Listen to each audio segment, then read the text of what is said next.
விதின்ற அதிகாரத்திலேயே அதோட என்னென்ன வேலையெல்லாம் செய்யும்னு சொன்னார்.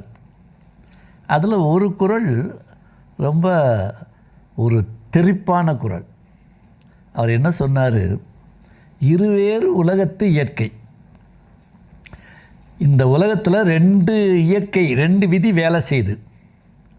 ஒன்று திருனா மணி ஓரியன்ட், செல்வம் ஓரியன்ட், மெட்டீரியல் ஓரியன்ட். சம்பாதிக்கணும்.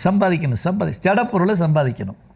கரன்சியாக ஜடப்பொருள் சம்பாதி, நிலமாக ஜடப்பொருள் சம்பாதி, வீடு ஜடப்பொருள் சம்பாதி, காரு ஜடப்பொருள் சம்பாதி, கழுத்தில் போடுற நகை நட்டு வைரம் எல்லாம் ஜடப்பொருள் சம்பாதி. இதுக்காக அலையிறதுன்றது திருவேறு.